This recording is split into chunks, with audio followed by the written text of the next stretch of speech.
저에게 80년 광주 민주화운동은 단 한 번도 광주 사태였던 적이 없고 폭동이었던 적이 없습니다. 저에게는 오롯이 대한민국 민주화 역사 속에서 가장 처절하고 상징적이었던 시민들의 저항으로 기억되고 있습니다. 안녕하십니까 당원 동지 여러분.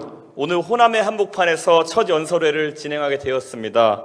지난 며칠 참 개파 운운하는 낡은 정치의 관성 속에서 네거티브가 횡행하다 보니 그 속에서 전당대회가 혼탁 터지는 것 같아서 마음이 무거웠습니다. 그런데 예비 경선의 결과를 보고 나니 저라도 정신을 차려야겠다라는 생각이 들어서 오늘 다시 한번 미래와 비전으로 당원들께 말씀 올리겠습니다. 그리고 제 앞에서 발언해 주신 홍문표 의원님께도 정말 감사드립니다.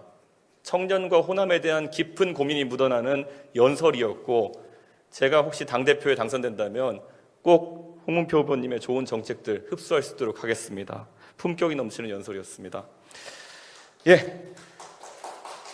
저는 1985년생입니다. 80년 광주 이후에 태어난 제가 역사적으로 첫 정당 대표에 선출된다면 그 의미는 정말 각별합니다.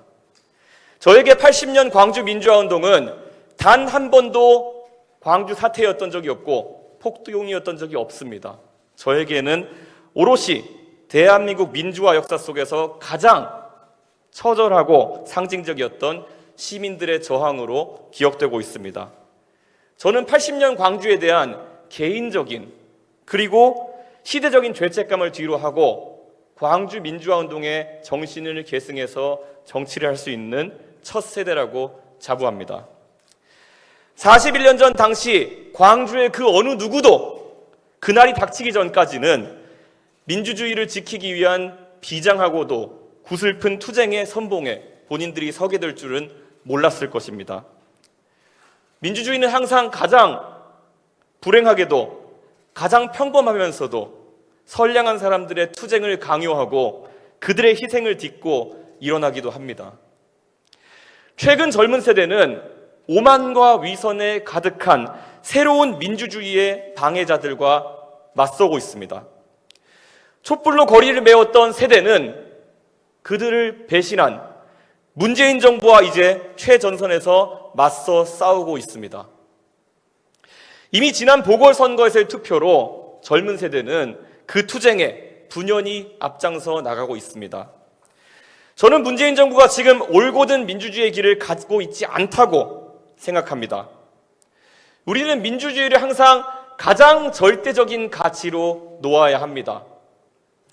민주주의와 인권이 위기에 처했을 때 눈을 감는다는 것은 가장 절대적인 가치여야 하는 그것을 언제든지 다른 것을 위해 희생할 수 있는 그런 타협할 수 있는 무언가로 전락시킨다는 의미입니다. 2019년 8월 홍콩 민주화운동이 진행되던 시기 저는 시위 현장의 한복판에 있었습니다. 어머니가 한국인인 홍콩의 조던팽 구의원과 함께 도시 곳곳에 치어진 바리케이트를 넘나들며 홍콩인들과 함께했습니다. 그들은 임을 위한 행진곡을 부르며 대한민국에 호소하고 있었습니다. 홍콩의 현장은 정말 치열했습니다. 곤봉과 방패를 들고 다가오는 진압경찰 앞에 저는 한국의 정치인임을 밝히고 페이스북을 켜서 그들의 폭력적인 행위를 전 세계에 중계하고 있었습니다. 그렇게 했던 제 용기의 상당한 부분은 80년 광주의 아픔을 배웠기 때문에 다시는 그런 일이 어디서도 반복되지 않아야 된다는 그런 각인된 저항의식 때문이었습니다. 하지만 정작 우리 정부는 홍콩을 외면했습니다. 한중 정상회담에서 중국 측은 문재인 대통령이 홍콩은 중국의 내정 문제라는 언급을 했다고 주장했지만 우리 정부는 그에 대해서 강하게 반론하지 못했습니다. 문재인 정부가 정작 사람이 죽어가고 민주주의가 파괴되는 홍콩 문제의 미온적인 것들 보면서 동아시아의 민주주의 선진국이라는 우리의 자존심을 버리고 지키고자 했던 국익이 무엇입니까? 대한민국의 국익입니까? 아니면 홍콩과의 약속을 저버린 중국의 국익입니까? 정치는 소인배처럼 변화무쌍한 유불리를 쫓는 과정이 아니라 옳고 그름에 대한 반복적인 고독한 결단의 과정입니다. 항상 어떤 일을 해야 하는 논리 못지않게 하지 말아야 되는 비겁한 사정이 존재하고, 그래서 철학이 없는 사람들은 우왕좌왕하면서 국민들을 힘들게 하고 국격을 떨어뜨립니다. 우리는 확고한 믿음을 가져야 합니다. 민주주의는 반복적으로 탄압에 맞서서 그 세를 불려왔고, 절대적인 도덕적 우월함 속에서 권위주의 세력과 맞서왔습니다. 우리는 항상 민주주의의 편에 서야 됩니다. 기억이 생생합니다. 당시 저는 홍콩 민주화 운동에 대한 지지 성명을 냈고, 홍콩 시민은 감사를 표하며 화답했습니다. 여기에 더해서 이 자리에 계신 조경태 의원님께서도 누구의 눈치도 보지 않고 홍콩 시민에 대한 지지를 표명하셨습니다.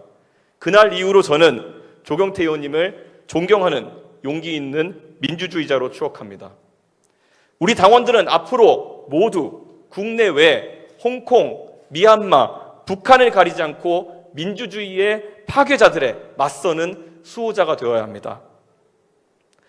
그리고 우리는 호남에서 더 인정받기 위해 노력해야 합니다. 전당대회를 앞두고 호남 당원들이 우리 당원들의 0.8%밖에 되지 않는다는 부끄러운 데이터가 공개되었습니다. 왜 그렇습니까? 그것도 비겁함 때문입니다. 강경보수층이 목소리가 크다는 이유로 그들이 주장하는 음모론과 지역 비하, 지역 차별에 맞서지 못했기 때문입니다. 이제 적극적으로 바꿔야 합니다. 정운천 의원님, 그리고 성일종 의원님, 너무나도 존경하고 감사합니다. 두 분의 노력은 이제 우리 당의 확고한 노선이 될 것입니다. 그리고 선배님들의 노력 위에 저는 호남의 젊은 세대와 소통해서 바꿔나가겠습니다. 다른 후보들이 더 나아가서 할당제와 같은 방식에 의한 배려를 이야기합니다. 여의도에 들락거리는 일부 엘리트 인사들이 누릴 수 있는 할당제보다는 국회의원과 지방의원 선거에서 석패율제 도입을 할 것을 우리 당의 공식적인 선거제도 개편안으로 하겠습니다. 누군가의 권력에 기대어 받는 비례대표보다는 치열하고 공정한 경쟁을 통해서 얻어낸 득표율 속에서 우리의 서진 정책은 응어리진 호남과 제주의 민심을 녹여낼 겁니다. 내일을 준비하는 대한민국은 호남과 제주를 빼놓지 않겠습니다. 제가 끝내겠습니다. 당원 동지 여러분, 사랑합니다. 제가 그리는 새로운 보수의 길이 여러분의 지지로 더욱 빛났으면 좋겠습니다. 감사합니다. 열심히 하겠습니다.